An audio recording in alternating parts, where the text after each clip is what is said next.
De belles bûches flambaient dans la cheminée. Une superbe lampe éclairait la table qui portait un dîner digne de sardane à pâle.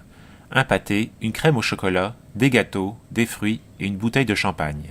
L'unique fauteuil était poussé devant l'assiette et le verre qui attendaient Roselyne. Et, près du lit, un gros bouquet trônait dans un vase. D'où venaient ces cadeaux miraculeux? C'était, hélas, impossible de le savoir. Au fond de l'assiette, il n'y avait pas de carte de visite, mais seulement l'éternelle petite pervenche bleue. Décidément, ceux qui ont pris cette fleur comme emblème sont de braves gens, et je vais faire honneur à leur dîner.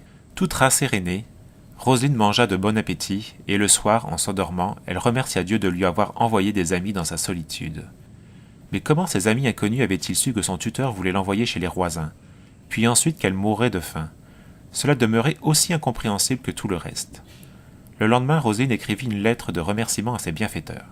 Chers amis anonymes, qui aimez tant les pervenches et les jeunes filles malheureuses, vous m'avez comblé de présents et je vous en serai plus qu'éternellement reconnaissante. Mais j'aurais bien voulu partager ce repas avec vous. Je suis très seule et si vous veniez me voir, je pourrais au moins jouer un peu pour me distraire. Merci encore. Roselyne, l'abandonnée. Ne sachant à qui envoyer cette lettre, elle erra longtemps dans le jardin, puis dans la cour. Elle aperçut soudain madame Verriot qui venait au-devant d'elle, et, affolée, elle glissa vivement sa lettre entre deux pierres du puits. Lorsque, 24 heures plus tard, elle revint chercher sa lettre, celle-ci avait disparu, mais une grosse poupée était assise sur la margelle du puits et portait cette étiquette signée d'une pervenche. Nous ne pouvons pas encore venir jouer avec vous, ce serait un sport trop dangereux. Mais nous vous envoyons cette poupée, espérant qu'elle nous remplacera avantageusement. Depuis 3 ans, Roselyne ne s'occupait plus de ses poupées.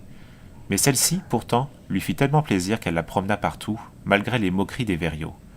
Vous avez apporté cela ici, quelle stupidité, à votre âge. Mais Roselyne ne répondait rien et dissimulait mal un petit sourire ironique. Depuis qu'elle sentait près d'elle la protection de ses amis à la pervenche, elle courait, chantait à tue-tête et dansait en rond dans sa chambre.